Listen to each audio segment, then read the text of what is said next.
On va faire le lien avec l'arrivée de tout le monde et le vrai lancement de la soirée. Donc, premièrement, je vous remercie toutes et tous de vous réunir ce soir autour du Dr Laporte et autour de ces conférenciers.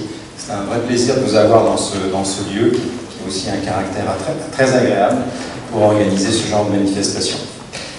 J'espère que ça se renouvellera, qu'on aura l'occasion de se revoir au cours des années à venir. Mon nom est Pierre Forest, je suis le directeur général d'INICEA, donc je voulais en quelques mots et quelques slides vous expliquer qui est INICEA derrière donc, la clinique de Régène et un certain nombre d'autres établissements en France. Donc pour vous situer notre activité, je ne sais pas si ça marche, ça n'a pas l'air de marcher, donc il faut une diapo suivante qui va se traduire par en fait la création d'une extension qui sera juste à l'arrière de la clinique, une extension qui comprendra 50 nouvelles chambres. Donc ça veut dire que le ratio est vite fait, on va rénover une grande partie et remettre à niveau une grande partie des chambres de l'établissement de Régène, de manière à l'amener au bon niveau, en tout cas à un niveau de qualité et un niveau de confort pour les patients et pour le corps médical, sans oublier les personnels soignants, qui sera vraiment très intéressant sur le secteur d'Appoigny. Voilà un petit peu notre projet. Alors en parallèle, eh bien, on parlait des hôpitaux de jour tout à l'heure, nous avons aussi un projet approuvé par la tutelle, qui est la création d'un hôpital de jour dans ces locaux. Donc on espère qu'on aura toujours le loisir d'accueillir ce genre de manifestation, mais ici se créera, dès l'année 2019, sous l'impulsion de M. Portemer, qui est le directeur de cet ensemble, un nouvel hôpital de jour qui aura la capacité, je dirais, de monter en puissance assez rapidement et de traiter et de supporter la filière aval de la clinique de Régène ou des filières totalement différentes avec la médecine de vie. Voilà, écoutez, c'est tout ce que je voulais vous dire sur INICEA. On aura l'occasion autour d'un verre d'en parler plus si vous le souhaitez. Je vais passer la parole au Dr Laporte qui perd son gîte et son couvert, d'ailleurs par la même occasion, puisque l'extension rase un bel édifice. Malheureusement, ça fait partie des notifications. Dr Laporte, merci beaucoup. Merci. Pardon.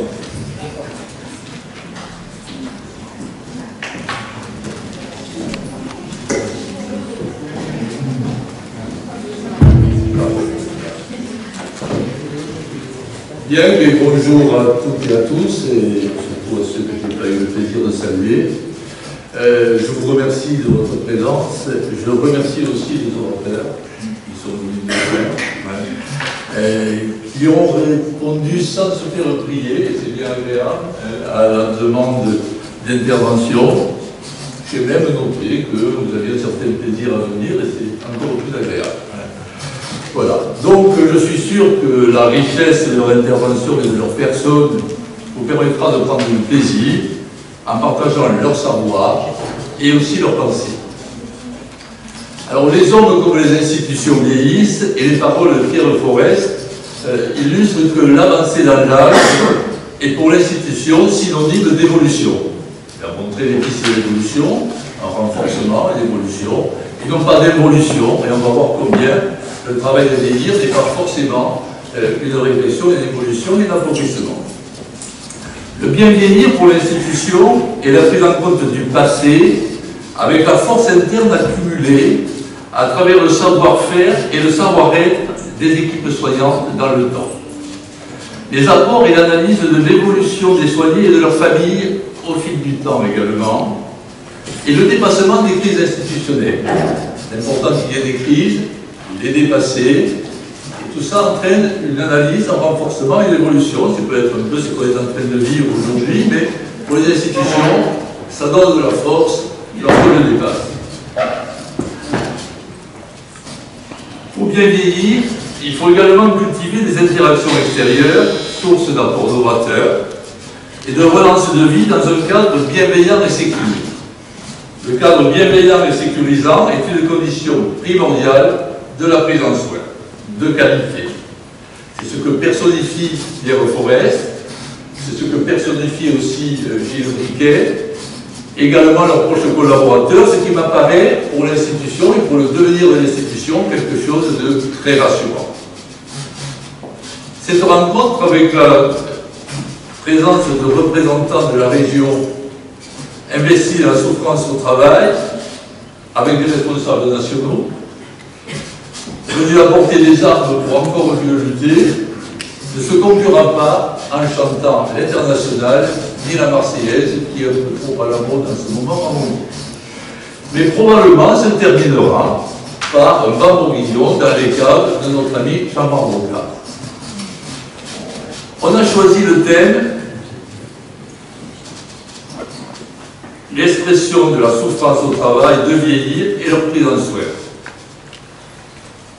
On a choisi le thème de travail de vieillir, mais on aurait pu parler de travail du vieillir, car ce qui nous préoccupe est le vieillir et le vieillissement. Dès la naissance, on commence à vieillir, et ce qui va être au centre de nos pensées et préoccupations aujourd'hui,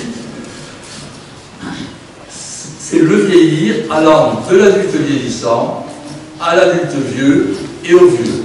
Au vieux que l'on situe aujourd'hui vers 85 ans. Alors c'est vrai que l'âge chronologique ne veut pas tout dire, mais c'est quand même un repère, et 85 ans est un bon repère, surtout quand, comme moi, on commence à vieillir.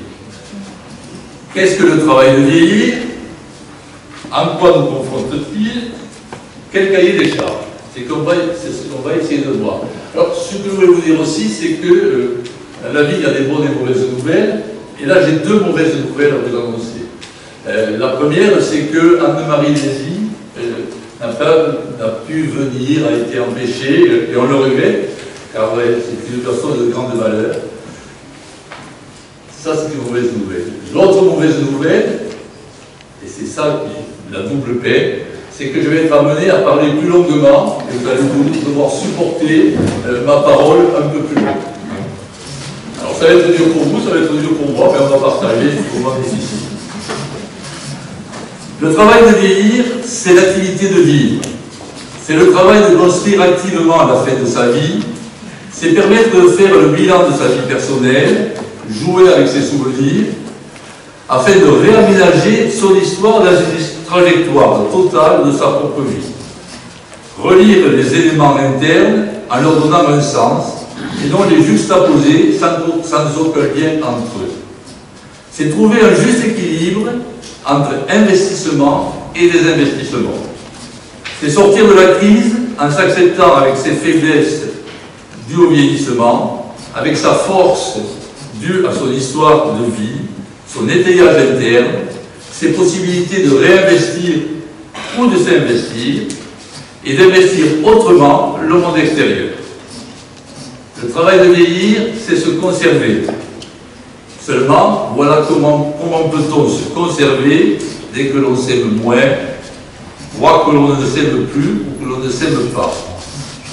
Le narcissisme sain, alors narcissisme sain, c'est en opposition avec le narcissisme non sain ou malsain, qui est l'idolâtrie de soi, est le meilleur garant de la vie et de la vie des personnes âgées, qui repose sur l'existence de plusieurs mouvements.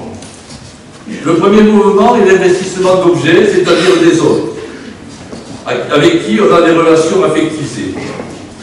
La navette entre nous, ce qu'on appelle aussi le moi, et les autres, c'est-à-dire l'objet, permet de réalimenter les différents niveaux narcissiques. Le deuxième mouvement est le retour sur investissement des personnes investies ou objets d'amour. Il se fait sous la forme d'infinies marques d'attachement propres à chacun et à chaque relation affectisée. Au cœur de ces interactions réelles ou fantasmatiques, tant que le niveau d'échange et des échanges est suffisamment bon, le narcissisme sain se situe à un niveau acceptable. Le troisième mouvement concerne l'économie sexuelle, toujours présente pour alimenter le narcissisme jusqu'à la mort. L'orgasme est le meilleur constituant du sentiment d'exister et de se rassurer sur la vigueur d'un corps flageolant. Et dans l'avancée dans l'âge, le désir doit faire avec des moyens du corps âgé et souvent se contenter d'une génitalité tendre, faite de contacts physiques, de caresses, de contacts au niveau de la peau, d'une superficialité agréable. Le quatrième point, le quatrième mouvement est la sublimation. Par l'effet de la création, la sublimation réactive le narcissisme sain. La création, c'est le moyen de se relancer. Créer, c'est se recréer. Par sublimation, on entend à la fois sublimation de production et sublimation de consommation. La sublimation de production renvoie à l'acte de création et l'essentiel tient au fait de création, vraie source de contentement. Le relais par la reconnaissance des autres permet à la sublimation de durer et de prendre force. La sublimation de consommation est celle du vélomane, du gastronome, de l'homme cultivé, du cinéphile, de toute espèce d'intérêt pour la culture, pour les voyages, que l'on peut développer à travers la consommation sans en être le producteur. Dans la sublimation, le gain apporté par l'œuvre à accomplir, si minime soit-elle, permet de compenser le manque narcissique qui fait souffrir. Alors, par sublimation, on n'a pas besoin d'actes sublimes, mais des petites choses créées deviennent de grandes choses dans ce pouvoir de restaurer le narcissisme. Quand Émilie a son atelier mandala, et dans son atelier mandala, il y a une création qu'on nous montre le lendemain, eh bien, il y a un grand bonheur de sublimation de production. Aussi fort que celui qui arrive à nous faire une aquarelle. Et on a des personnages qui nous font des aquarelles. On pourrait penser que c'est un pouvoir de recharge narcissique plus important, mais non, ça a le même. Donc, l'important c'est de produire, l'important c'est de montrer ce qu'on produit, de le partager et d'avancer dans une recherche narcissique à ce niveau-là. Une petite parenthèse, on va parler du passage de la vie active à la retraite. La vie active, la vie professionnelle, c'est souvent une sublimation de production très importante. Et lors de l'arrêt de la vie professionnelle, par exemple le médecin qui s'est bien investi dans sa vie professionnelle, s'il n'a pas mis en place une activité de substitution, c'est-à-dire une sublimation de production, on assiste souvent à des effondrements dramatiques. Alors si je vous dis ça, c'est parce que dans l'histoire locale, on a différents médecins qui ont arrêté brutalement, qui sont allés jusqu'au bout de leur vie de médecin, et puis ils avaient été mis à côté. Et malheureusement, on a eu 3 médecins qui sont décédés 1 an après avoir pris la retraite, parce que s'il n'y a pas une relance narcissique, une relance de vie, eh bien, quelque part, il y a un mouvement de mort qui peut s'installer. Si ces 4 mouvements viennent à manquer ou s'épuisent, les risques majeurs de déficit de l'estime de soi et l'érosion inéluctable que le temps fait subir au narcissisme peut à tout moment s'aggraver. Et de cette anémie narcissique chronique que nous fait subir le vieillissement, elle peut faire la place à un véritable accident hémorragique et un effondrement majeur.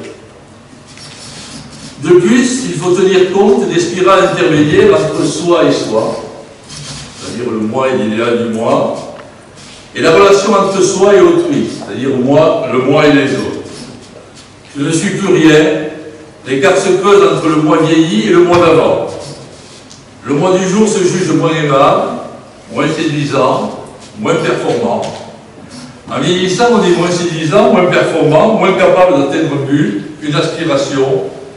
Et le commerce extérieur peut s'amenuiser par un mouvement qui vient de nous, puisqu'on se sent plein de moins, on ne va pas vers l'autre, et qui vient des autres, puisqu'on les intéresse moins, ils ne viennent pas vers nous. Et à partir de là, on est dans un repli et une aggravation du fléchissement narcissique.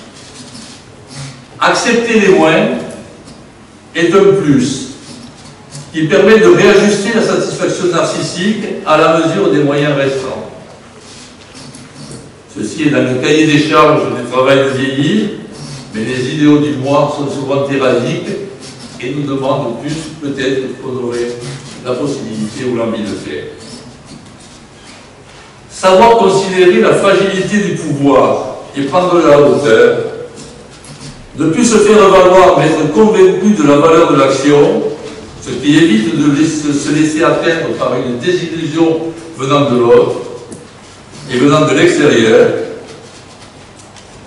participe d'un bon travail de vieillir. D'autant plus que l'on a la liberté de ne pouvoir rien demander. On ne cherche pas d'avancement lorsqu'on est au dernier échelon de la grille. La personne âgée n'ayant plus rien à perdre, autant prendre le risque d'être vrai. Il n'est plus question de tricher avec soi. C'est une richesse, c'est une possibilité de renforcer l'estime de soi. Être vrai est un luxe et une richesse qui renforce l'estime de soi. Savoir utiliser l'humour, qui reste une arme toujours présente pour désamorcer les conflits et transformer l'angoisse en source de plaisir. Le travail de vieillir, c'est faire avec le temps et sa représentation. La représentation du temps qui passe et son rapport avec la peur et l'acceptation de la mort. Vieillir passivement implique la représentation d'un temps monotone, créant l'illusion que le futur pourrait être repoussé si loin qu'il se confondrait avec l'infini. L'infini d'un temps sans fin. Cette illusion entraîne la passivité, qui à son tour renforce l'illusion. Elle efface la mort, mais suscite l'ennui. On oublie de vivre pour ne pas mourir. Vieillir activement implique au contraire une représentation du temps qui tient compte de la durée limitée de notre vie, avec son début, son déroulement et sa fin. Le temps a une forme délimitée dans laquelle s'insère le moment présent, vécu intensément, bien que toujours en transformation.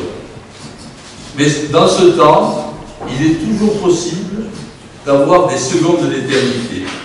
Lorsque nous vivons des moments intenses, où nous éprouvons le sentiment d'accéder à une autre dimension temporelle. Le choc de la beauté, de l'amour, tomber amoureux à tout âge, le choix déterminant, de décider et faire des choix importants à tout âge, de prise de conscience, l'infiniment petit, l'infiniment grand. Des moments où le temps est suspendu tout en permettant de percevoir le relief de la vie et ses continuelles surprises. Contrairement à l'infini, l'éternité échappe au temps chronologique. C'est un temps d'une autre nature, et à tout âge, ces temps émotionnels d'éternité sont possibles à vivre.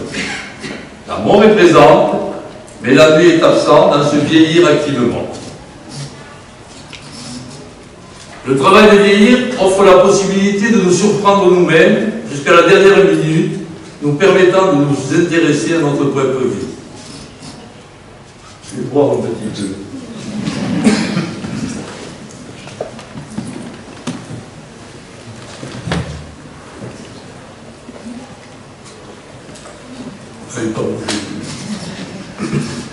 Le travail de vieillir nécessite de se sentir toujours soi-même, malgré le changement important physique et psychique lié à l'âge. Le travail de vieillir, c'est essayer de garder précieusement en soi-même chacun des âges de sa vie et de manière de faire de celle-ci un tout, une histoire. Ceux qui gardent présent les qualités de leur enfance, de leur adolescence jusque dans la vieillesse, sont des privilégiés. Quand on dit ça, on ne dit pas faire vivre les différents âges de sa vie est différent de régresser et se fixer à ces âges de la vie. Lorsqu'on est dans une situation traumatique, de maladie ou autre, on a des mouvements régressifs massifs et des fixations régressives massives. Et des fois des fixations trop importantes qui sont des positions défensives. Mais quand on dit qu'il faut faire vivre en soi et ceux qui font vivre à eux-mêmes dans leur âge avancé, l'adolescent et l'enfant qu'ils étaient, c'est une force et une richesse dans une continuité identitaire. Le travail de vieillir, c'est faire avec les pertes et les réinvestissements. C'est conjuguer les gains et les pertes et mourir un peu plus tous les jours. Mais c'est aussi pouvoir considérer un dépouillement comme constructif. Là où notre société est centrée sur l'efficacité et la performance, aurait tendance à ne voir plus perdre. Dans l'avancée dans l'âge, le travail de deuil est un exercice obligé et imposé. Mais les avatars du travail de deuil sont multiples, non élaborés, refusés, refoulés, déniés, traumatiques, avec un appareil psychique appauvri. Ces avatars du travail de deuil font entrave au travail de vieillir. Le travail de vieillir, c'est travailler à considérer que le temps du vieillissement n'est pas celui du éclair, en parvenant à opposer l'usure du temps, à l'usure du temps le sentiment d'être utile. La transmission de connaissances d'une génération à l'autre, d'un esprit à l'autre, la solidarité entre générations est une autre forme de vie affective et mentale. La grande-parentalité est une chance. Et on a tous des petits-enfants réels et cachés. Sur un plan symbolique, bien sûr, dans nos engagements professionnels, dans nos engagements culturels, dans nos engagements associatifs ou sportifs. On a plein de petits-enfants. On voit bien que le travail de vieillir est complexe. Et le plus souvent, dans cette cuisine qu'est la vie, on arrive à accommoder les restes grâce à notre histoire, à nos forces internes, nos aménagements défensifs et nos étayages externes. On a tous dans la tête des grands-mères, des grands-tantes, des arrière-grands-mères, qui faisaient agréablement ça dans le réel de leur vie et de leur plat, et nous apportaient de plus une nourriture affective, probablement pas étrangère à nos intérêts pour les personnes âgées. Et lorsque le monde externe devient indifférent, insécurisant, voire hostile, et le monde interne devient trop endommagé par la maladie ou les traumatismes, où l'a été de par son histoire, enlevant toute lumière d'espoir, la souffrance apparaît. Les expressions sont multiples, explicites lorsqu'il s'agit de dépression, de délire, parfois masquées. C'est cette expression que nous allons développer ce soir pour penser ensemble comment rallumer la lumière et restaurer un monde interne lorsqu'il est abîmé et habité d'objets disloqués. Je remercie de votre patience.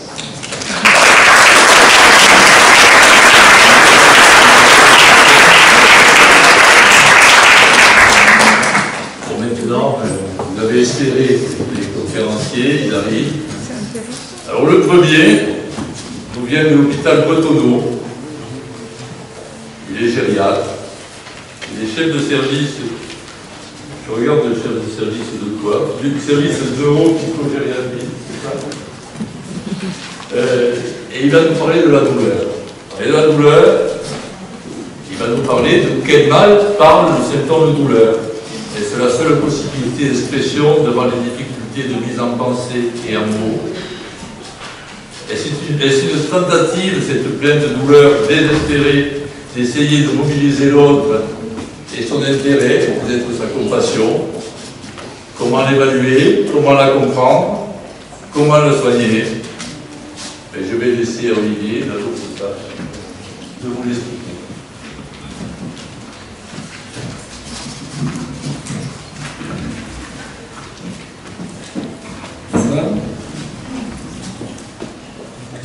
Merci beaucoup pour l'invitation. J'ai accepté immédiatement. Parce que je ne connais pas la clinique que j'ai, je connais pas la région, je ne connais pas la clinique que j'ai, donc je m'intéressais de le connaître. Et puis, pour être déjà venu dans la région, voilà. Donc, je pense que je vais bien. J'étais très heureux de pouvoir participer avec vous à cette réunion et échanger avec vous. Alors, moi, je suis gériatre. Donc, on va parler de la douleur d'une façon somatique. On va peut-être aussi ouvrir à ce qui est vulnérable et introduit par d'où je viens, c'est un service de. Alors, neuropsychogériatrie, c'est pas vraiment le terme, mais moi je le connais comme ça, c'est un service de gériatrie à orientation psychiatrique, avec l'idée de travailler en équipe avec des gériatres, des psychiatres, et j'ai eu le bonheur de travailler avec ceci. Et elle est un neurologue qui, autour du patient, réfléchissent à construire avec une équipe soignante un projet de soins le plus possible, en essayant de comprendre ce qui se passe. Avec une filière complète depuis le cas de jour jusqu'à la consultation. De quoi on parle? De la douleur. Et j'aurais pris la définition de l'Association internationale pour l'étude de la douleur qui était publiée en 1994, qui dit que c'est une expérience sensitive et émotionnelle, désagréable, associée à un dommage tissulaire réel ou parfois décrit comme tel. Et ça, c'est intéressant, parce que le dommage tissulaire, il est peut-être existant, il a peut-être pas existé, c'est un problème aigu, avec une fonction d'alerte, bien sûr, mais c'est aussi un problème chronique qui persiste au-delà de la période de guérison normale. Et normalement, résumé de 3 mois, c'est une définition assez bien posée. Quand on est en gériatrie, chez gériatre, qu'est-ce qu'on voit par rapport à la personne âgée, c'est que les plaintes douloureuses sont extrêmement fréquentes chez le sujet. 75% des personnes âgées vivant de domicile rapportent des douleurs. C'est pas une douleur, mais c'est des douleurs sur plusieurs endroits différents. C'est des problèmes d'articulation, des problèmes du dos, et c'est des soucis qui sont importants, qui sont invalidants. C'est donc des douleurs mécaniques, mais c'est aussi des douleurs neurologiques. Et là aussi, avec des séquelles d'accidents vasculaires cérébraux, des problèmes de polynévrie, même des Parkinson, qui sont pour être douloureux.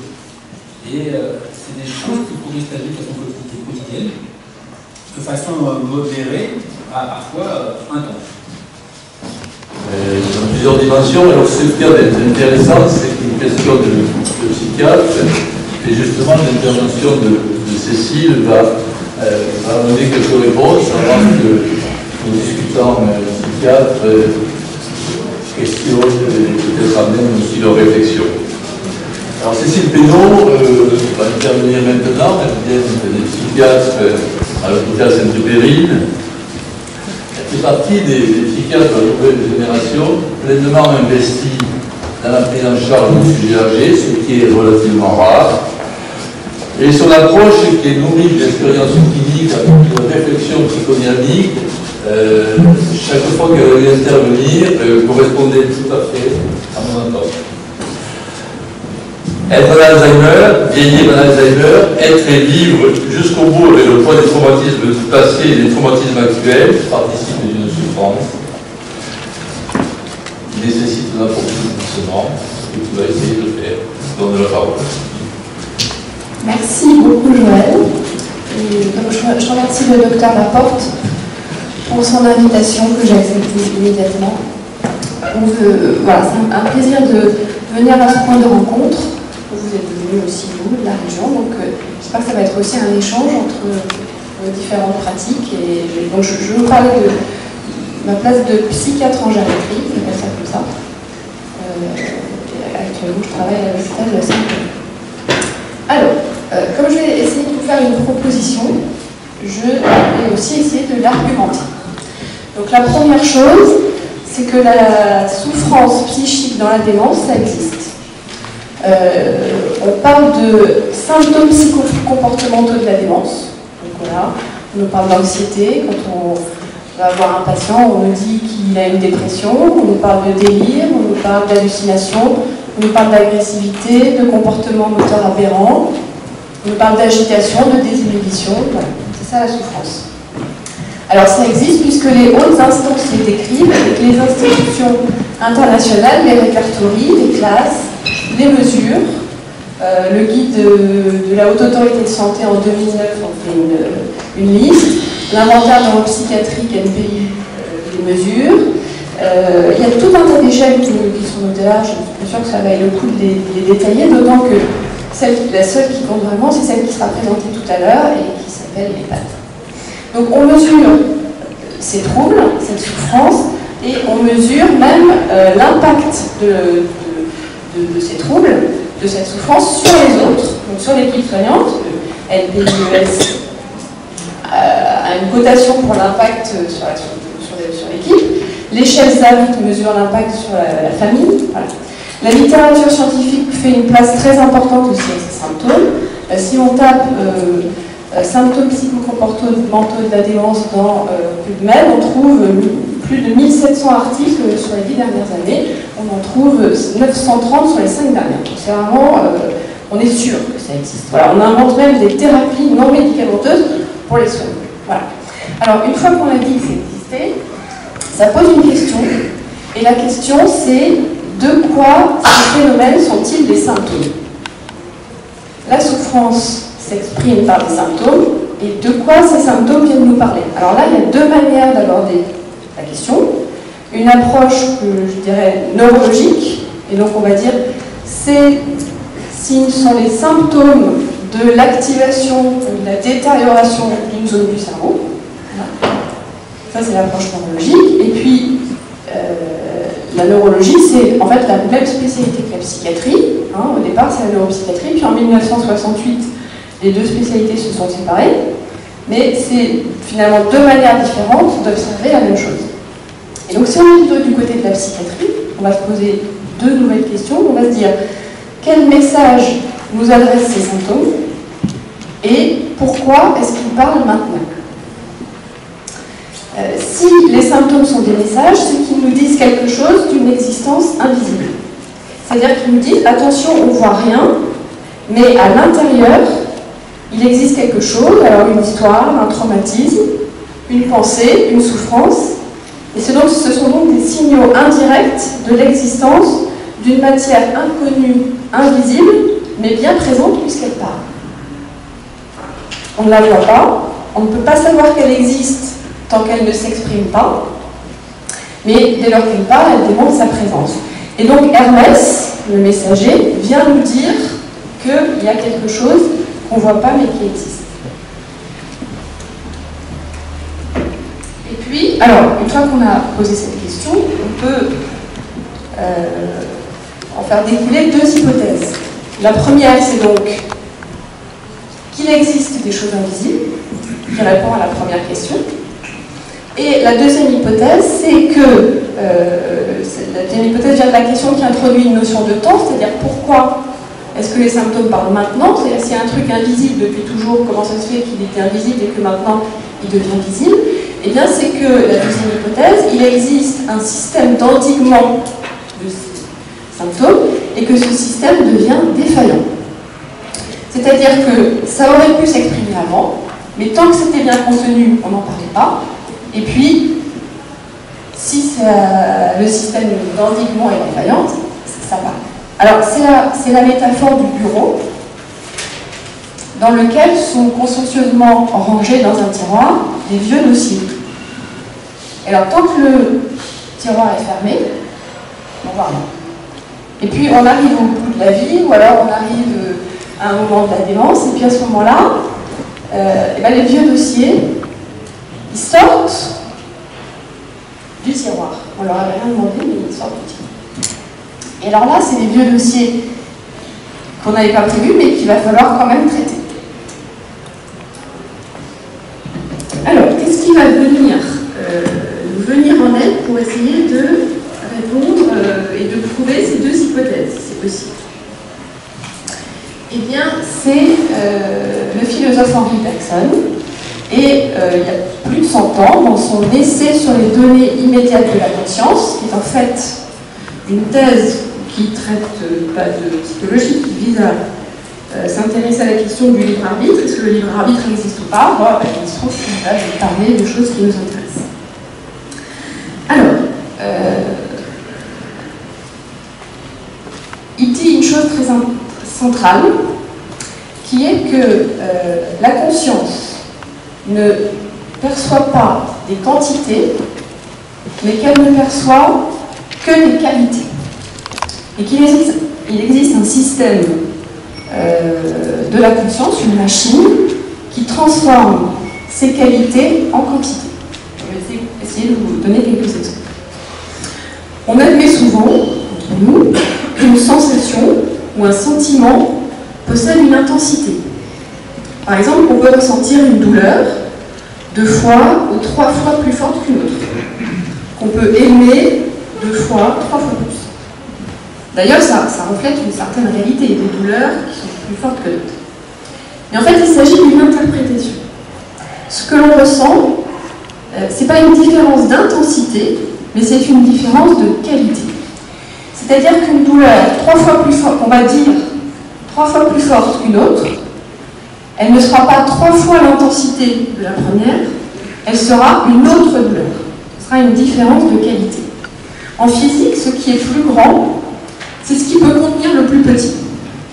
Un intervalle plus grand peut contenir le plus petit. Un nombre plus grand peut contenir le plus petit. Et quand on parle de sensation, comment une sensation plus forte pourrait contenir une sensation plus faible? Alors pourquoi est-ce qu'on assimile une intensité à une grandeur? Parce que c'est ce que nous faisons. Ben, c'est parce que nous confondons la cause qui produit cette sensation et la conséquence qui est la sensation elle-même.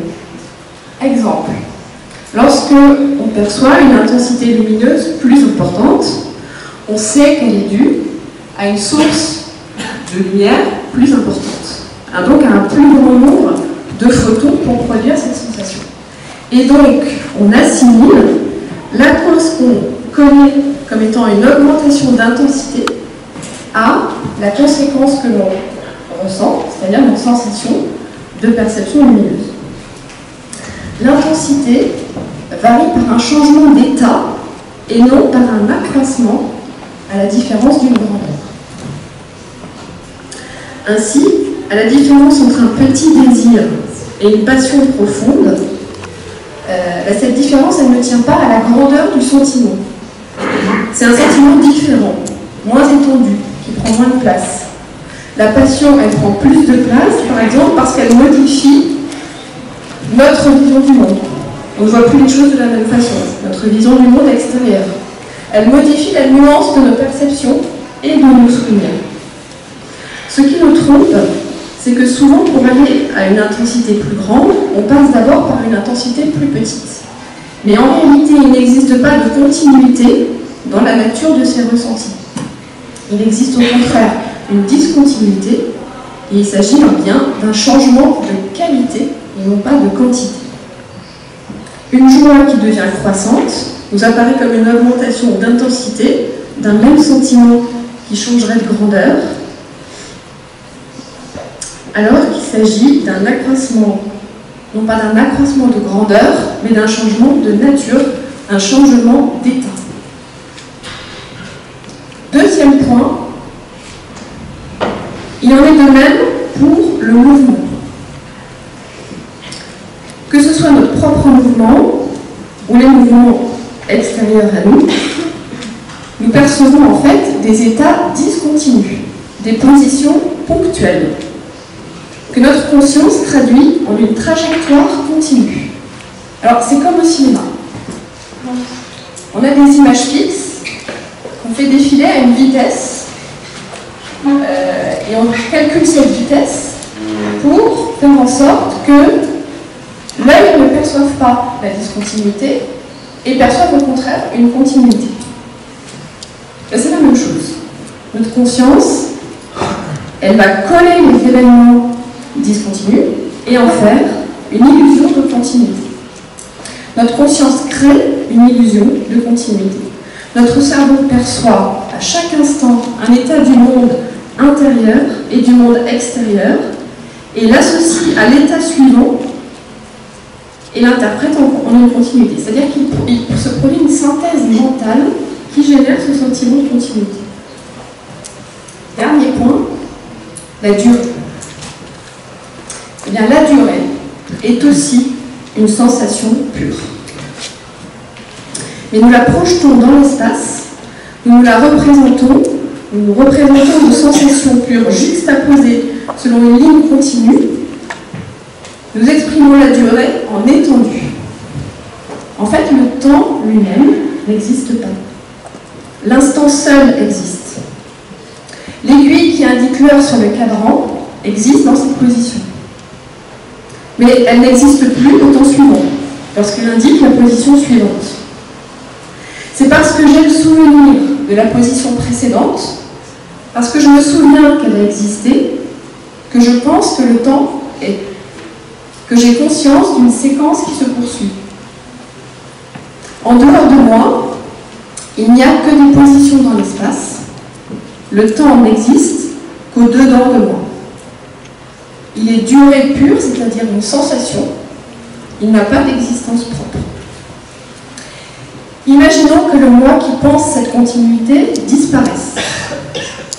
Alors il n'y a plus que discontinuité de position dans l'espace. Et donc, il n'y a plus de durée. S'il n'y a plus que le moi, et disparition de l'environnement, de tout ce qui se passe à l'extérieur, alors il n'y a plus qu'une sensation de durée, une sensation pure, qui n'est pas quantifiable, qui est pure qualité, et qui va être propre à chaque moi. C'est-à-dire que si on n'a pas une montre, on nous dire quelle heure il est, au bout de quelques jours, surtout si on est privé de toute stimulation, on sera dans l'incapacité totale de dire quelle heure il est. Notre pensée crée une illusion de continuité de l'espace, l'espace qui a une existence réelle, mais qui n'est que l'endroit où apparaissent et disparaissent des phénomènes simultanément à nos états de pensée.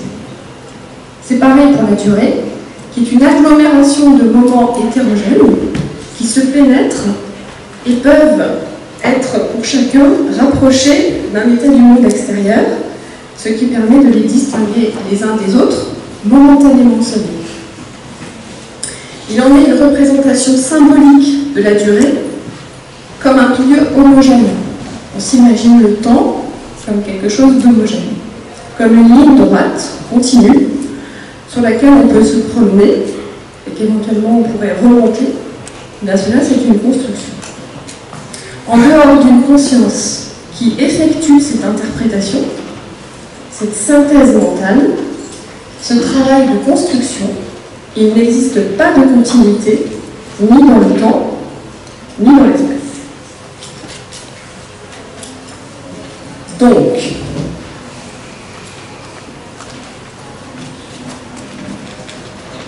on peut, alors ça c'est la proposition aussi de Bergson, on peut représenter les choses comme ça, c'est-à-dire qu'il existe un moi profond, qui est en fait le moi qui va percevoir toutes les choses sous forme de qualité pure. Et en fait, tous les éléments s'entremêlent, les idées s'interpénètrent, et ça, c'est le moi profond. Et puis, ce moi profond, il est en interaction avec le monde extérieur. Et donc, il a une limite extérieure, c'est le moi superficiel.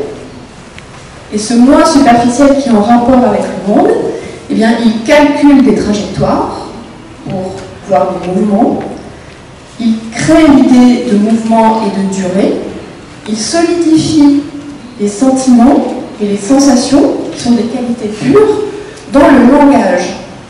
Donc le langage, ça va être notre moyen d'échanger évidemment avec les autres.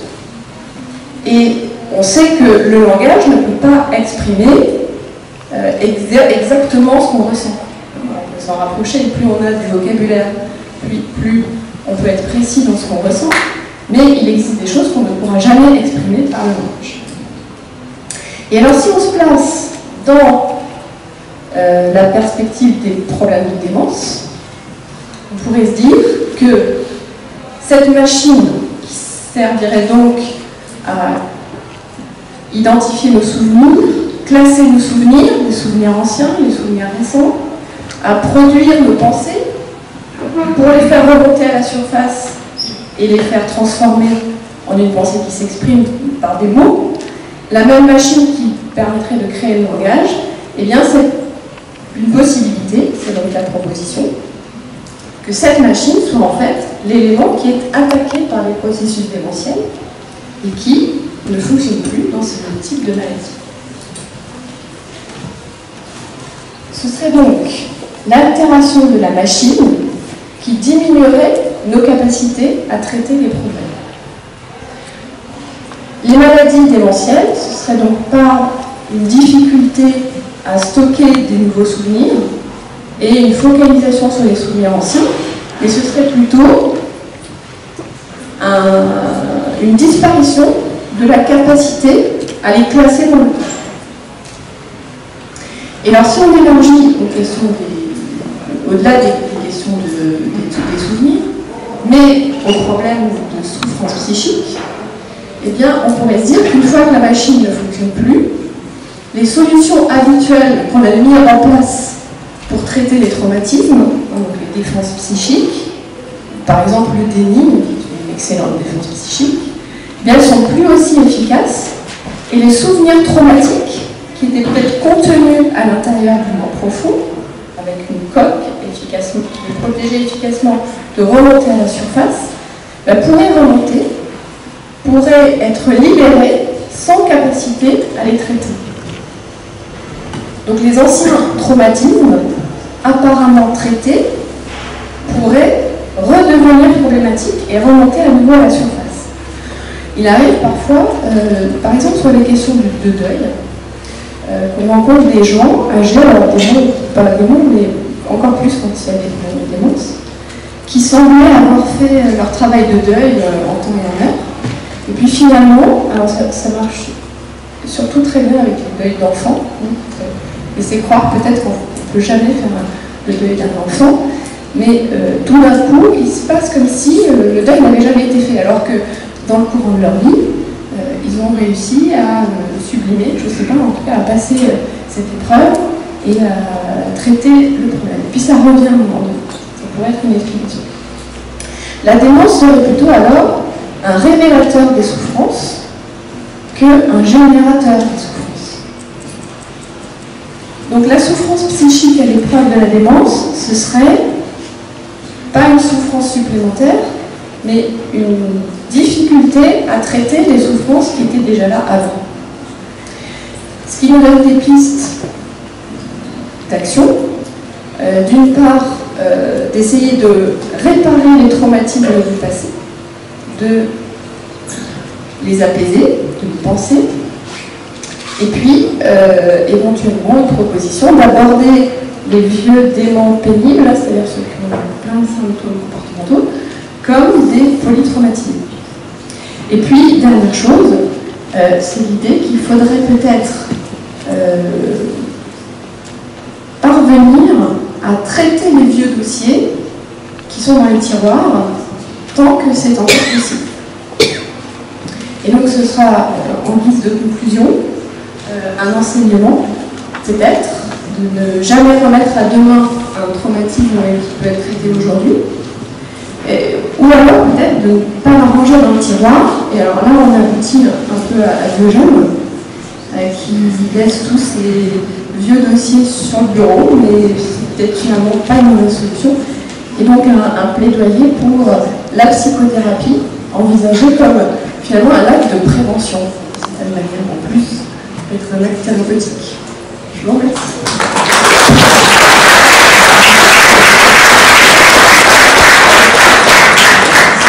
Bon, merci Cécile de ton intervention très riche.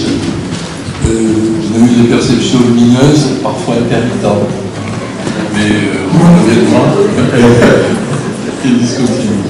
Mais peut-être que, encore une fois, non discutantes demanderont des éclaircissements sur cette lumière. Donc, je vais donner la parole à Annie Papek, qui nous vient du Nord, qui est gériatre, qui est psychogériatre, et qui arrive à faire une belle synthèse concernant le syndrome de glissement, pas forcément facile à aborder. Il va nous donner les ajustements, des attitudes permettant de guérir le problème.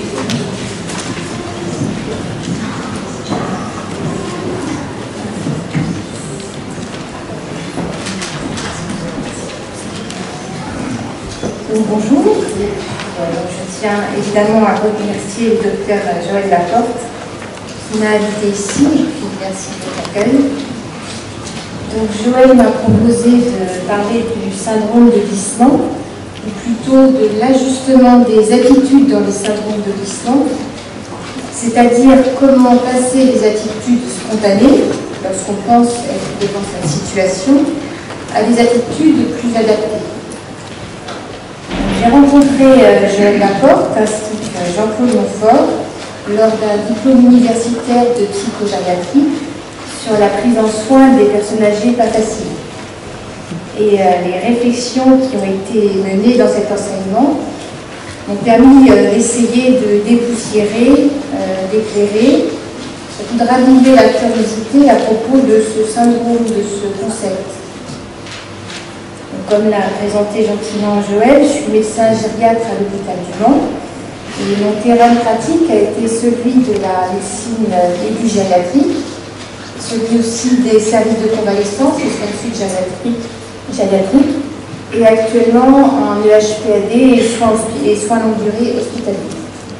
C'est donc la parole d'une clinicienne que je souhaitais faire entendre ici, et non pas celle d'une théoricienne.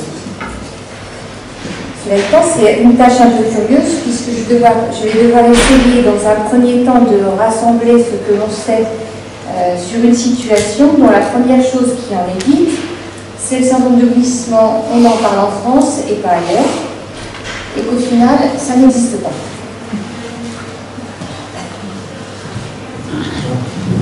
Donc ça n'existe pas, ça m'évoquait le poète Robert Desnos et son fabuleux surréaliste fort joli. Et donc, pourquoi ça n'existe pas? Parce que si on se base sur les articles, les réflexions déjà portées, personne ne se met d'accord sur une clinique. Les symptômes paraissent disparates, inconstants, de telle sorte qu'effectivement, il est difficile d'établir un diagnostic qui autoriserait les comparaisons, les statistiques, les essais thérapeutiques et les essais de prise en charge et des confrontations. De ce fait, ce syndrome est réputé comme rare. Quelques articles évoquent 1 à 3% de personnes âgées hospitalisées en secteur gériatrique. Et je pensais aussi qu'il n'était pas si fréquent cela, puisque si j'essaye d'évoquer dans ma mémoire les cas cliniques où je m'engagerais bien à dire qu'il s'agissait bien là d'un syndrome de glissement, j'ai des histoires fortes, mais finalement assez peu nombreuses, en tout cas des histoires qui marquent, qui vous mettent mal à l'aise, parce qu'une personne risque une mort prématurée, sans qu'on sache pourquoi, et avec le sentiment de ne rien y pouvoir contre. C'est un syndrome où l'accord se retrouve sur sa particulière gravité, puisqu'il est question de vie et de mort d'une personne. Bien sûr, en médecine, on en est souvent là. À l'infarctus du myocarde, on en est là aussi. Mais dans cette histoire, il s'agit de personnes qui sont sorties d'une phase difficile, et ce serait en plein ciel serein que surviendrait cette question de vie ou de mort, à tel point que ceux qui en sont sortis ont été qualifiés de rescapés, de l'ordre de 20%. Mais là où les avis divergent, pour renforcer l'idée que ce syndrome n'existe pas, c'est qu'on n'en connaît pas la cause. Alors les hypothèses, bien sûr, ont lieu, différentes peut-être selon les terrains d'action ou la formation initiale des auteurs qui s'intéressent au syndrome de glissement. S'agit-il, par exemple, d'une dépression, d'évolution si rapide qu'elle ne laisse pas de temps à l'action des traitements? S'agit-il d'une sorte d'hospitalisme, comme celui décrit par Spitz pour les enfants, ou Carrier dans les hospices des années 50? S'agit-il d'un suicide passif, comme l'évoque le docteur Charazak, ou un équivalent suicidaire? En France, on l'appelle syndrome de glissement. Et l'image est très évocatrice d'un processus de dérobement somatique et psychique, ainsi que décrit Colomel. Pour les anglo-saxons, le syndrome de glissement, si l'on cherche à le traduire littéralement, ça n'existe pas. On trouve quelques équivalences sur la brutalité de quelque chose qui se passe en ciel serein dans le Breaking Fellow pédiatrique, la chute finale avec une perte de poids brutale, ou le failure to strive syndrome, de traduction littérale l'échec à croître, à se développer, avec perte de poids inexpliquée, perte d'activité, déficit cognitif. Comme si les anglo-saxons ne retenaient d'une chronologie façon film du syndrome de glissement qu'un gros plan sur l'aspect final, qui n'est pas un happy end, mais une fin dramatique, alors que l'approche française se concentrerait davantage vers un zoom arrière, un grand angle, sur tout un processus, et c'est ce processus, puisqu'on est en France, que je voudrais essayer d'expliciter en rassemblant ces données ouvertes et les éclairages donc de Jean-Claude Montfort et de Joël Laporte. Processus ou syndrome, est-ce qu'il s'agit d'un constat ou est-ce qu'il s'agit d'un diagnostic?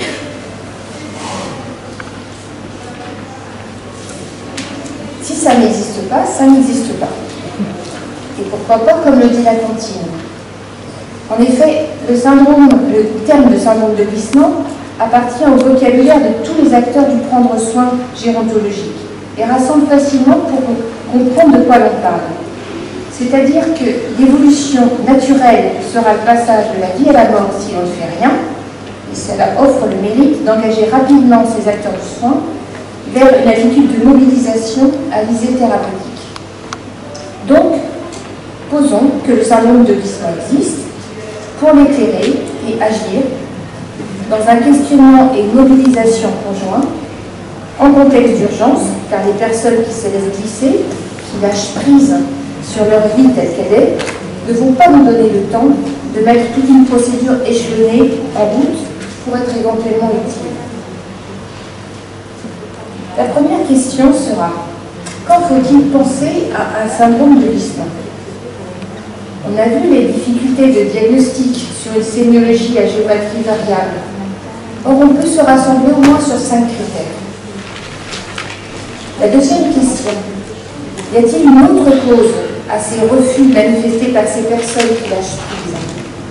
Donc, quelles vont être les bonnes pratiques du soin gérontologique pour trouver une cause, des causes ou pas de cause à cette conduite? Et le troisième aspect est celui thérapeutique. Dans ces questions-là, la proposition est bien celle d'un sauvetage somatique conjoint à une aide relationnelle fondée sur la recherche du sens du soin.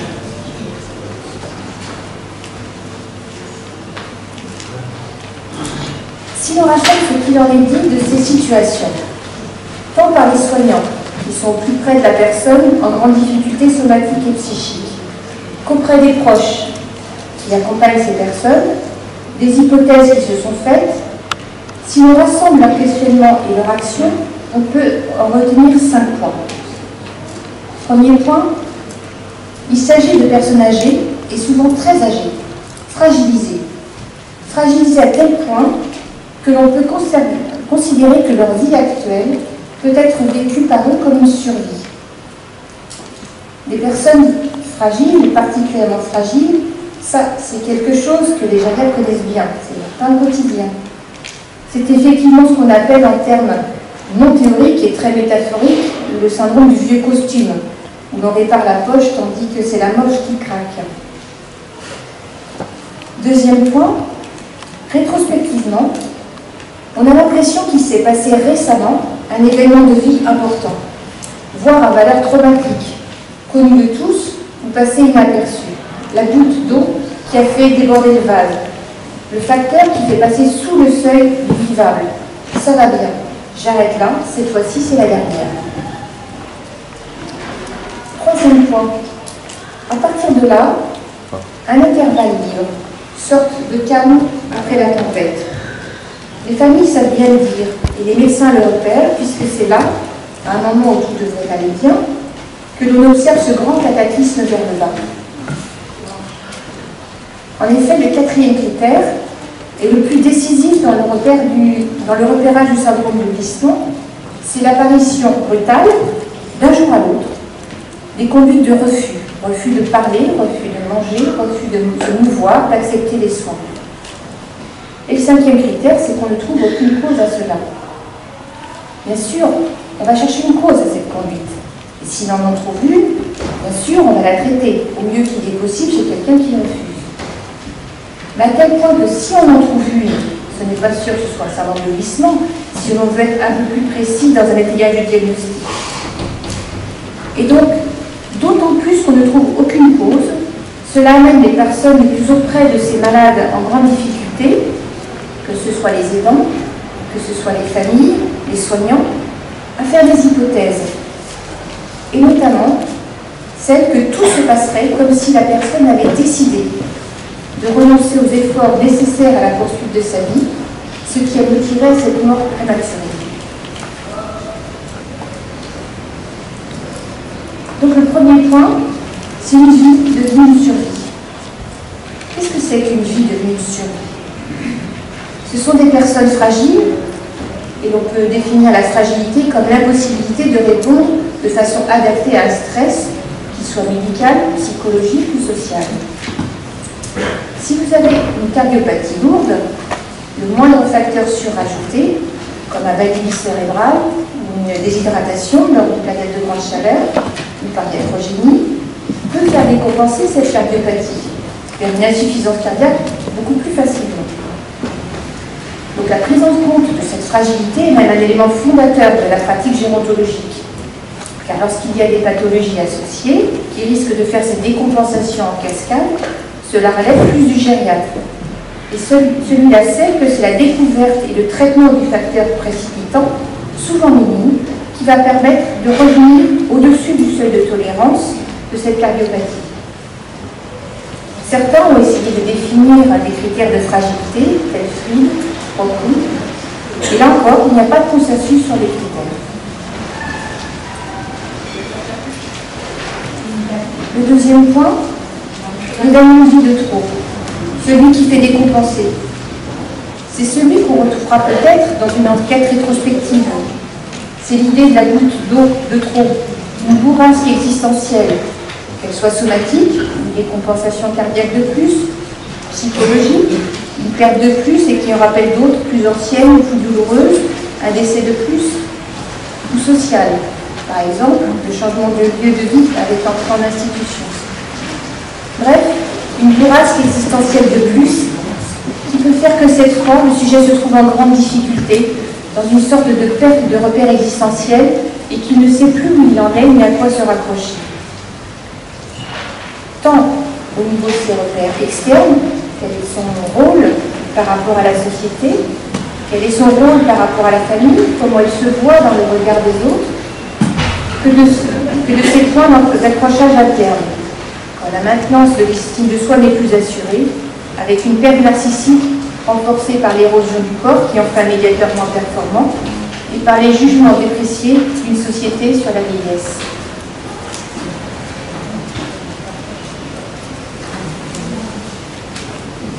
Puis intervient l'intervalle libre, c'est-à-dire qu'après cet événement de plus, qui au final a pu être dépassé, tout devrait maintenant aller bien.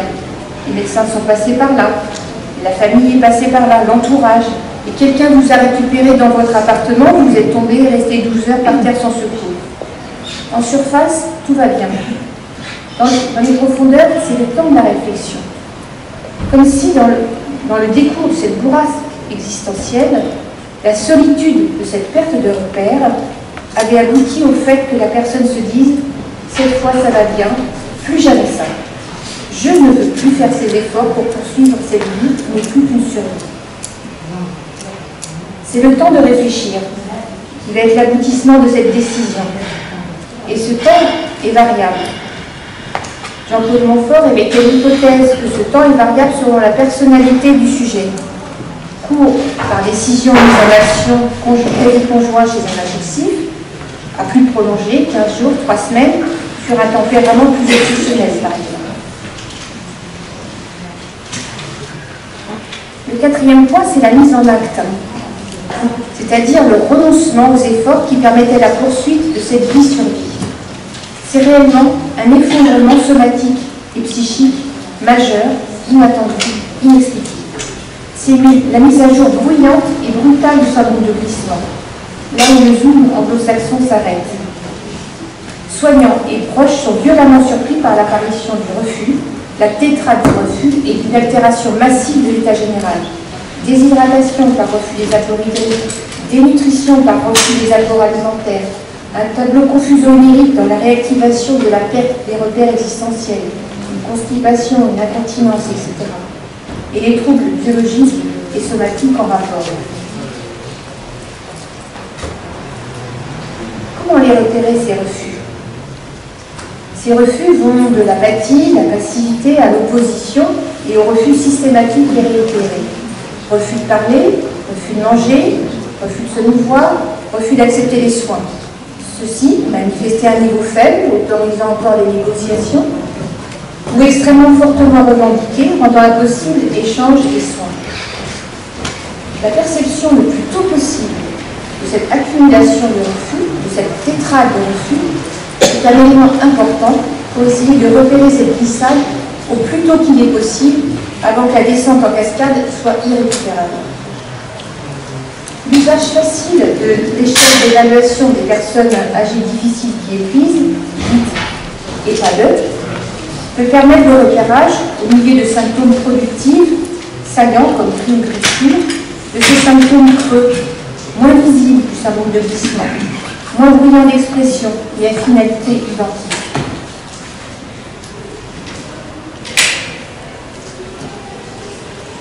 Après repérage de ces critères, qui évoquent l'existence d'un syndrome de glissement, qu'est-ce qu'on va pouvoir en tirer? Il y a peut-être d'essayer de le traiter, c'est-à-dire d'empêcher l'évolution naturelle de la vie à la mort prématurée. Si ça n'existe pas, vous ne traitez pas quelque chose qui n'existe pas. Si ça existe et que vous en êtes bousculé, vous serez intéressé et donc remis en question. Donc, le premier point, c'est un traitement somatique. Sur tous les fronts, c'est une urgence thérapeutique qui appelle plus que jamais les bonnes pratiques du soin gérontologique. Tout événement nouveau, pas comme d'habitude, doit immédiatement attirer l'attention du professionnel sur le fait qu'il se passe quelque chose là, maintenant. Ce n'est pas comme d'habitude, il faut chercher, chercher et encore chercher. On trouvera peut-être une cause, dans le sens qu'un refus de la crise alimentaire, ça peut être lié à une cause buccale, à une blessure buccale. Un refus de mobilisation, ça peut être une fracture passée inaperçue. Un refus de parler, ça peut être une dépression qui commence. Donc chercher et traiter. Traiter tous ces points de fragilité que l'on repère et leurs conséquences. Cela étant, une cause buccale à soi seule ne fera pas un syndrome de glissement, ne fera pas cette étrate de refus. Mais tout point de fragilité sera absolument à traiter. Et si l'on ne trouve rien, ou seulement quelque chose d'isolé qui n'expliquerait que l'un des points de refus, alors c'est peut-être un syndrome de glissement. Et dès que l'on pense à un syndrome de glissement, c'est, je l'ai dit, un traitement sur tous les fronts, urgent et prolongé. C'est le nursing, c'est la réhydratation même par voie sous-cutanée ou veineuse quand on peut, c'est la kinésithérapie ou les installations adaptées même pour développer, même minimum. Cependant, rien de ces soins ne sera facile puisque ce sont des personnes en état de refus, ce sont des personnes non compliantes aux soins, ce sont des soins pas faciles. Et bien sûr, le traitement du facteur précipitant si l'on a trouvé une cause. La nouveauté que j'ai rencontrée dans les propositions initiales de Jean-Claude Montfort et Joël Laporte, c'est de se questionner beaucoup plus avant. Car si l'on s'en tient aux soins somatiques, on en reste à cette gravité rapportée. Les soins somatiques récupèrent certains syndromes de glissement, mais ils en laissent bien d'autres sur le carreau, ce qui nous met à mal.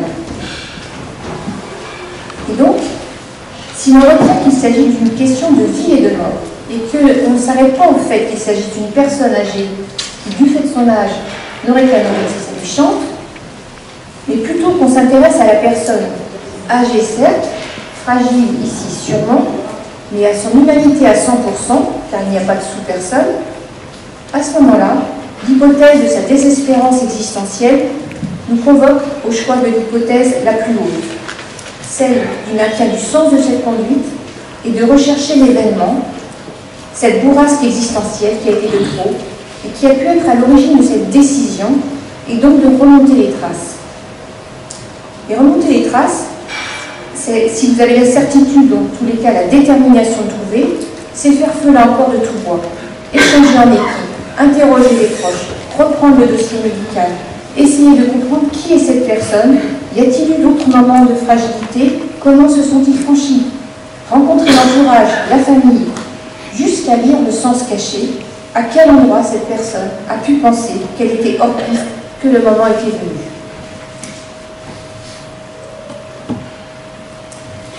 Et si l'on est déterminé dans cette compréhension, dans ce sauvetage, à ce moment-là, on va peut-être pouvoir mettre en place une aide relationnelle. Et l'aide relationnelle, c'est une aide qui permet de faire comprendre à la personne, en tout cas d'essayer, qu'on s'est compris. On s'est compris sur le fait qu'elle a pris une décision et qu'elle a mis en acte cette décision. Essayer de dire, de façon périphérique puis plus ou moins centrale, en tous les cas avec le plus d'authenticité possible, qu'on a vu les traces, qu'on a discuté, qu'on s'est intéressé, qu'on pense savoir l'endroit où ça s'est perdu, qu'on a déduit qu'il y avait sans doute une décision, et comme toute décision, elle a le mérite d'être entendable et même respectable, d'autant que cette décision-là, de renoncer à faire ses efforts de vie, c'est une décision qu'on peut dire pour le moins importante. On ne prend pas deux fois. Donc en tous les cas qu'on va accepter. Ce qui veut dire qu'on sera là puisqu'on est soignant. On est soignant, donc du côté de la vie, et tant qu'il y aura de la vie, on sera là jusqu'au bout. Donc, une relation soignante, authentique et permanente. Ce qui ne va pas être facile du tout parce que ce sont des situations qui nous mettent en échec. Et des situations souvent un peu violentes. Donc tout ceci, cela paraît désespérant puisque finalement on attend, on accepte la mort. Oui, mais peut-être, en tous les cas, si on redonne toute la valeur de la prise de décision à cette personne, toute cette responsabilité de cette personne dans son déclenchement somatopsychique gravissime, le fait de les trouver dignes dans cet acte, en tous les cas, digne d'intérêt puisqu'on a cherché, on s'est mobilisé, on a enquêté, on repère que parfois, quand on va chercher les personnes le plus loin possible, parce que leur douleur nous est insupportable, alors parfois, certains veulent savoir. Et donc, pourquoi pas finalement, cette dernière bourrasque existentielle n'était peut-être pas la dernière. Si les soignants se mobilisent à tel point, c'est que quand même, ils croient que je vaux la peine, et que ça vaut la peine la vie que je vis, même aussi difficile. Et que finalement, peut-être je me suis trompée, peut-être ce n'était pas le moment, peut-être la prochaine fois, mais pas cette fois-ci, et peut-être, etc. Et donc cette position authentique, permanente, solide, peut permettre à une personne de revenir sur sa décision et de changer de point de vue. Bien sûr, parfois il est trop tard, parce que la décompensation somatique est allée beaucoup trop loin. Merci.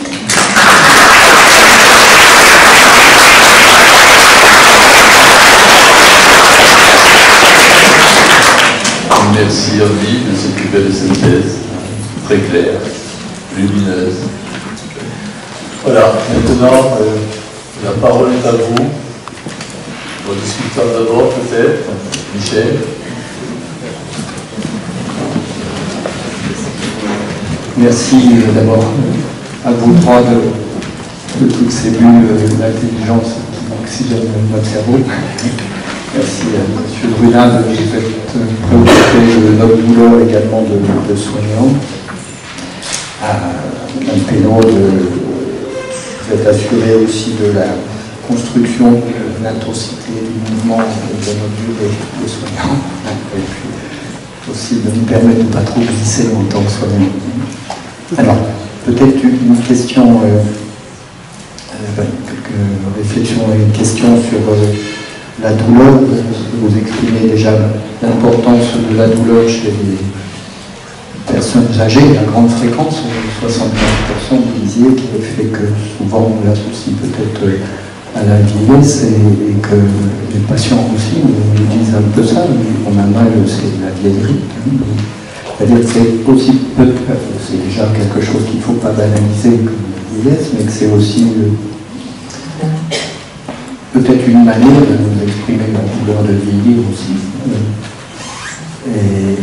Et que effectivement la douleur reste un langage, une dimension de langage importante, à la fois du corps à nous-mêmes pour nous alerter, mais évidemment de nous à l'autre pour demander de l'aide et pour rester dans le lien social. Alors, ce qui amène à la question en particulier de ces personnes qui sont en difficulté de langage ou de lien social, que sont les déments, et ce questionnement très intéressant, vous disiez la différence de la douleur entre les personnes non déficitaires et les déments. Parliez peut-être de la diminution de la perception de la douleur. Est-ce qu'on peut aussi interroger parfois une augmentation de cette perception de la douleur à d'autres moments, qui pourrait peut-être se traduire par des troubles du comportement ou autres? Est-ce qu'il y a parfois, du fait de la démence, des perceptions de douleur un peu différentes et difficiles à appréhender nous-mêmes? Et également, est-ce qu'il y a des stratégies, parfois des stratégies thérapeutiques et médicamenteuses différentes pour les démons? voilà, vous parliez à un moment donné d'antiépileptique, mais peut-être enfin, c'est aussi ces antalgiques dérivés d'antiépileptique.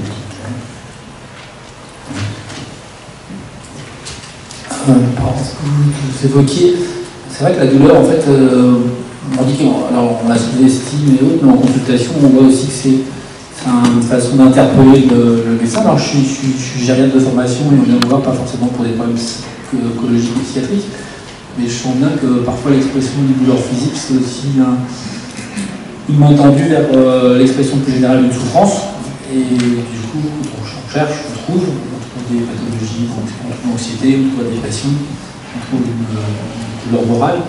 Donc c'est vrai que c'est parfois le substrat pour parler d'autre chose, ou en tout cas, sans vouloir en parler, peut-être le présenter. Est-ce qu'il y a des douleurs exacerbées? Il y a des douleurs qui sont incomprises. Et ce que je pense quand vous me posez la question, c'est aussi des douleurs un peu particulières qu'on peut voir aussi dans des pathologies psychiatriques. Je pense aux douleurs de la sphère buccale, qu'on a du mal à comprendre. On peut voir dans des pathologies dans le trouble de l'humeur, des douleurs centrales, qu'on a du mal à comprendre chez quelqu'un qui ne communique pas trop mal, et qu'on a vraiment du mal à comprendre chez quelqu'un qui a du mal à s'exprimer, avec des plaintes répétées, qui nous mettent en des grandes difficultés parce qu'on n'arrive pas à trouver un substrat ou une origine. Et ça, on renvoie une patiente en ce moment qui est démon, qui se plaint énormément de sa langue. Voilà, mais ça me rappelle deux patients que je trouve en psychiatrie. Par rapport au traitement, il n'y a pas vraiment d'études qui nous montrent qu'il y a une sensibilité différente des antalgiques chez le sujet des démons, et donc je pense que c'est classique dans l'utilisation des traitements par rapport à la douleur. Ce qui peut poser des questions, c'est dans les douleurs d'origine centrale. C'est vrai que là, on va peut-être parler des tics que vous évoquiez de la galapentine.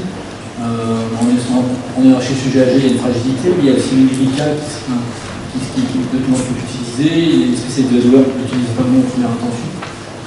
Ou la duloxétine, qui est aussi un médicament à 30 mg qui est utilisé dans ces douleurs centrales. Donc, je ne pense pas qu'il y ait une grande spécificité de la douleur chez les démons. Il faut vraiment y penser, il faut vraiment mettre les bonnes doses et respecter les recommandations et pas hésiter à monter.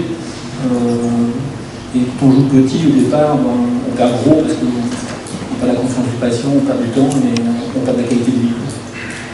À l'époque où les partages étaient affaires de compagnonnage.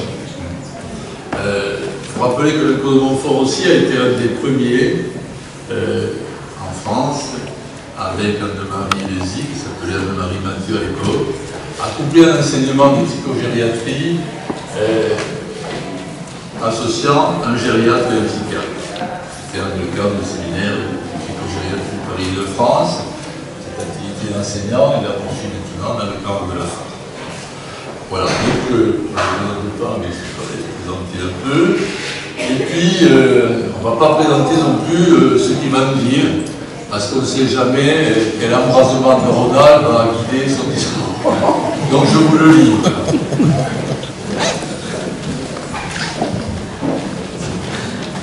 Moi je me dis, je ne sais plus quand on s'est rencontrés, mais ça va venir, ça va remonter. C'était dans un restaurant parisien qui était le plus vieux et le plus beau, la plus belle maison close de France. Il y en a deux. C'était le Procope. Moi non, c'est l'autre. Alors c'est parti, je suis désolé, je ne l'ai pas fabriqué pour vous, c'était pour Montreux, c'était il y a quelques mois, et on va le présenter avec Anne-Marie, j'espère qu'elle sera là, je vais penser pour elle, elle est avec ce soir. Donc c'est tous les 4 ans, il y a cette société qui se réunit, voilà, c'est en Suisse, dans 4 ans ça sera au Canada. Et alors à chaque fois la diapo numéro 2, vous avez le numéro de la diapo, on va dire qu'on n'a pas de profil d'intérêt, donc j'en ai pas, je ne suis pas sous l'influence, sauf des éditeurs. Il y a ce livre, Vieillir, risques et chances. Donc l'idée c'est qu'il y a des risques, il y a des chances, les risques il faut les connaître pour les éviter, les chances il faut les connaître pour les attraper. Et une fois qu'on a compris, on est obligé de prendre des risques pour attraper les chances. Et ça c'est en 650 pages, ce que j'ai mis en 128 pages dans un cochet, ce que j'appelle la psychogériatrie numéro 3333. Et donc, qui épuise, voilà, ce soir, c'est un instrument qui mesure la capacité à épuiser de quelqu'un. Je l'ai testé sur ma belle-mère. Voilà, donc c'est universel, donc ça peut être les enfants, ça peut être une personne âgée, ça peut être quelqu'un dans ton entourage. Et donc, il nous épuise, et donc, j'ai appelé, si on a un muscle dans le cerveau, on peut avoir une lombalgie émotionnelle, ça s'appelle l'épuisement émotionnel des soignants, le burn-out. On fait comme si on avait un piano dans la tête, et c'est nous, il est à nous, et on joue de notre piano, on a des émotions, le ré mi fa sol la si do, la colère, la tristesse, etc. Mais les patients, ils ne nous demandent pas l'autorisation, ils montent dans notre tête, ils ouvrent le couvercle et ils marchent dessus. Et ils provoquent de la joie, de la tristesse, de la colère, du mépris, de la répulsion, du dégoût, etc. Et à ce moment-là, on a un débordement émotionnel, et on ne contrôle pas ses émotions, et donc on va avoir des réactions émotionnelles. Et pour le meilleur ou pour le pire. Pour le meilleur, on va être bien traitant, pour le pire, on va être maltraitant sous le coup de l'émotion. On va être débordé émotionnellement, puis on va lâcher un mot, on va lâcher une gifle. Voilà. Donc il y a des patients dangereux parce qu'ils vont entraîner des réactions émotionnelles et donc des réactions comportementales de notre part. Donc c'est une feuille recto-verso. Et alors, comment on l'a conçue? Alors, oui, on a un concurrent, on se bat contre les NPI qui ont fait l'inventaire de tous les symptômes neuropsychiatriques, il y a 10 pages. Et j'ai travaillé 27 ans à l'assistance publique de Paris, et puis un jour j'ai reçu un coup de fil du directeur de Sainte-Anne qui a dit qu'il voulait venir mettre sur pied un dispositif pour l'Île-de-France pour ces personnes-là, hors normes, pas faciles, qui épuisent. Et là, on avait besoin d'un instrument de mesure pour mesurer que peut-être on serait efficace ou pas. Et on a utilisé les outils actuels, dont la NPI, dont d'autres outils, puis ça ne marchait pas avec les aides-soignants. Donc on a cherché à construire un outil plus simple. Donc on a fait, comme j'ai préconisé c'est la NPI, on a pris tous les symptômes, et puis il s'agissait de les prendre, mais de prendre des symptômes qui soient facilement compréhensibles. Par exemple, au lieu de comportement aberrant, on a pris état des excréments, crachat, gifle, voilà, donc vous voyez, regard de colère, crachat, ça c'est un terme d'aide-soignant, il a craché ou il n'a pas craché. Il faut négocier ou il ne faut pas négocier. Il a des plaintes corporelles ou on n'en a pas. Voilà. Donc des mots que les aides-soignants comprennent, que les familles peuvent comprendre, que le patient éventuellement peut comprendre. Il viole ou il ne viole pas. Alors au début, tous ces patients qui arrivaient d'Île-de-France dans la petite unité, au feu les pompiers nous appelaient parce qu'il y avait des violents et des refusants. Des refusants et des glissants. Et puis on s'est aperçu qu'il y avait des harcelants qu'on nous adressait. Et puis après on a découvert que le harcèlement, il est soit avec des paroles, soit avec des actes. Et on est arrivé à la formule d'aujourd'hui. On peut épuiser quelqu'un, un petit, une personne âgée, un adulte peut épuiser l'autre en étant violent, en étant refusant, en ayant des paroles harcelantes ou des actes harcelants. Donc 4 échelles, 4 syndromes, violence active, violence passive c'est le refus, on en a parlé, on vient d'en parler, parole inquiétante ou acte inquiétant ou concertant. Donc 4 échelles qui tiennent sur une seule feuille à 4, qui se plie en 4, ça c'est grâce à Ali Papin, la feuille à 4 qui se plie en 4. Et dans chacun des 4 carrés, il y a 4 items. Donc par exemple, la violence, il va y avoir, on la coupe en 4, donc il y a la violence avec le regard, la violence avec la voix, la violence avec les paroles et la violence physique, le crachat, le coup de poing. Score de gravité, la NPI a dit est-ce que c'est grave à un niveau léger, moyen, important, donc c'est un petit peu arbitraire. Alors que nous, on va dire est-ce que c'est très fort, est-ce que c'est fort, est-ce que c'est moyen, est-ce que c'est léger ou est-ce que l'item n'est pas là. Mais on va mettre un mot. Par exemple, si il y a des cris, on entoure et on a 3. Donc on ne choisit pas, c'est pas arbitraire. Donc c'est des blocs de mots. Donc voilà, par exemple, bon, c'est en anglais, pardon. La violence avec le regard, est-ce qu'il y a un regard de haine? Si oui, on entoure la haine et ça vaut 4. S'il y a un regard à revers, ça vaut 2. C'est quoi un regard à revers? C'est un attitude. Alors, voilà la feuille à 4. Alors c'est un coup bluff pour les Alsaciens, c'est un Kogiaman pour les Bretons que je suis, c'est un Bluetooth chrétien pour les chrétiens. Il y a tellement de mots que vous avez tous les mots qui épuisent. Alors ça a mis 9 années pour trouver tous ces mots. Donc quand il y a un mot qu'on ne comprenait pas, on mettait à la poubelle. Donc c'est pour ça que ça a pris beaucoup de temps. Donc il y a d'abord une validité de construction. On a mis 9 années pour la construire, on l'a construit, on l'a détruit. Il y a des mots qu'on a mis, qu'on a retirés. Alors au verso, c'est fait pour comprendre qu'il y a 4 dangers. Hein. Le danger, c'est ces personnes qui appuient sur notre clavier. Alors on s'est comparé, donc l'NPI est à moi. Donc là où il nous a fallu 9 années sur le terrain, eux, en quelques mois, ils ont construit leur NPI. Là où il y a des questions, là où l'NPI pose des questions, le porteur nous a dit poser des questions, c'est bloquant. Là, nous, on dit juste, est-ce qu'elle a hurlé, est-ce qu'elle a crié, etc. On entoure des blocs de mots. Donc le score, c'est basé sur des mots. Au lieu d'avoir 10 feuilles, on n'en a qu'une. Les instructions, au lieu d'avoir 3 pages, on en a 3 lignes. Et puis au lieu d'avoir 16 pages de manuel, on a juste le verso illustré qui explique ce qu'est cet instrument de mesure. La validation, on a fait, alors là c'était plus rapide que la construction, 9 années pour la construction, 3 années pour la validation. Après beaucoup d'études qu'on a achetées, c'était juste pour casser l'échelle, la reconstruire, etc., parce qu'il y a une validité interne. Une fois que l'outil a été figé, on a fait 2 études de validation. Et voilà les résultats. Donc, alors, évidemment, on ne va pas discuter avec le patient, on discute avec 1, 2, 3 ou toute une équipe qui s'occupe d'une personne qui épuise.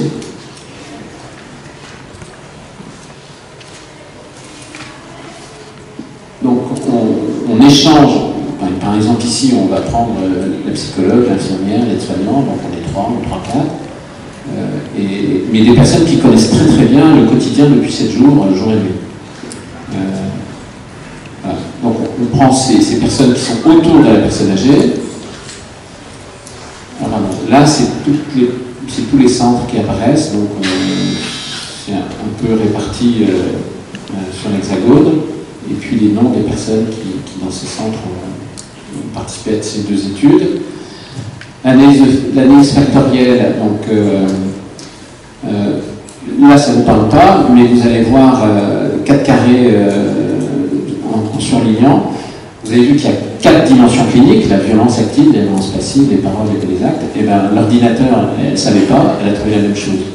Donc il y a 4 facteurs statistiques, là il y a 4 facteurs cliniques, là il y a une cohérence, ça a du sens. Et ça a du sens parce qu'on a mis 9 années pour construire cette échelle. Comme tout le monde avait la certification, on voulait être utile par rapport à un travail sur la souffrance au travail. Et donc on a dit qu'il y a un service où les soignants sont le plus en souffrance, et on a coté tous les patients du service. Et à partir du moment quand on ressentait qu'il y avait de la souffrance dans le service, on cotait tout le monde, et à partir de là on voyait le seuil global de cotation.